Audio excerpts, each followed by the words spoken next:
Hola, hola y feliz año nuevo. Espero que hayáis pasado unas buenas navidades. Yo la verdad es que las he disfrutado un montón. Hacía mucho tiempo que no subía contenido a YouTube, pero la verdad es que me ha sido literalmente imposible por tiempo. Y por eso os traigo también una lista que he hecho de propósitos de año nuevo. He creído que si esta lista era útil para mí, también lo podría ser para alguien más. Así que, bueno, dejadme en los comentarios qué os ha parecido, que siempre me ayuda mucho.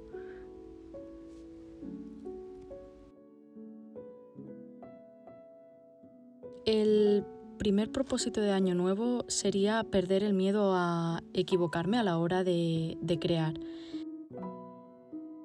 Creo que el miedo a equivocarse cuando estás pintando es un error muy común cuando te estás iniciando en la pintura y en el dibujo. Yo lo pude comprobar de primera mano el año pasado cuando estaba realizando un retrato de mi madre en el que no me acababa de convencer el resultado, así que empecé a hacerle cambios pero con este miedo a equivocarme y lo único que conseguí con esta actitud fue exactamente lo que quería evitar, que era empeorar el cuadro. Y jolín, hubo un momento que pensé, mira, si te sale mal, te sale mal.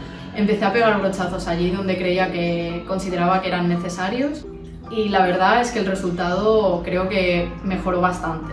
Aquí os muestro cómo era el retrato al principio del todo, luego cómo estaba quedando cuando empecé a hacer esos cambios con miedo a equivocarme y el resultado final cuando perdí ese miedo y, como he dicho, empecé a meter brochazos donde pensaba que eran necesarios. En conclusión, me he querido poner este propósito de año nuevo para acabar de perder ese miedo totalmente a equivocarme cuando estoy creando y así mejorar mi técnica en la pintura y en el dibujo.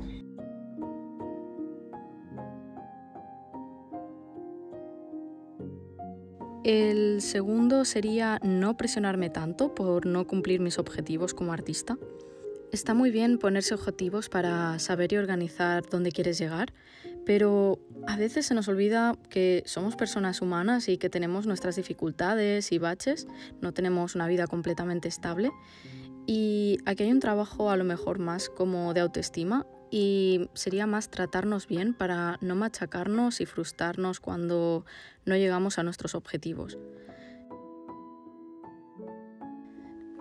El tercer propósito sería el no pensar en qué gustará o dejará de gustar.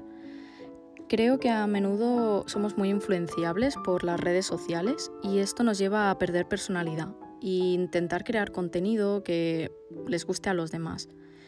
Aquí llega un poquito el síndrome del impostor, ¿no?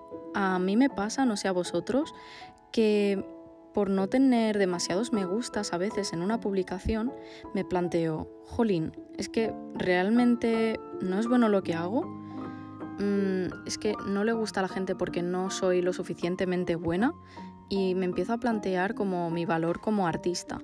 Esto creo que es algo que debe cambiar y recordar que al final lo hago porque me gusta y no para gustar a los demás.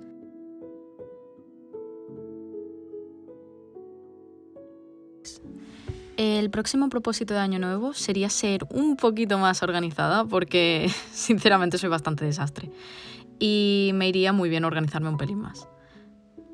Para esto he estado utilizando una aplicación llamada Notion. Esta app la descubrí a través del canal de Moe, que si no os habéis pasado os lo recomiendo un montón. Su contenido es súper interesante y sus vídeos, jolín, dan una satisfacción visual muy agradable, de verdad.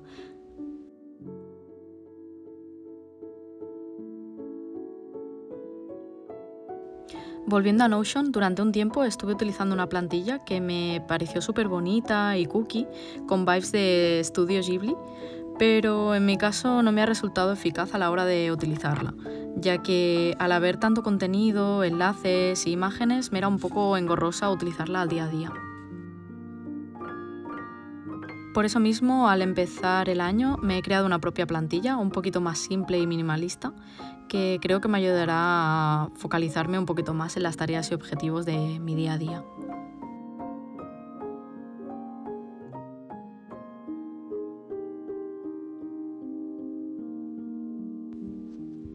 Y ya para acabar, como último propósito, pero no menos importante, sería el practicar más sin ser tan perfeccionista. Este año me gustaría practicar intentando copiar obras de mis artistas favoritos. Considero que copiar es muy bueno para aprender y mejorar tu técnica y al final siempre podemos coger referencias de artistas que nos gustan y así poder crear nuestro estilo propio.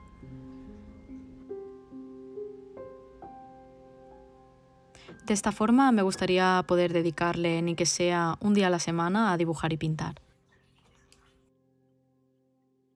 Hasta aquí los propósitos para 2023. Espero que os hayan gustado y que os sean útiles. Y nos vemos pronto en el próximo vídeo. Un abrazote a todos. Adiós.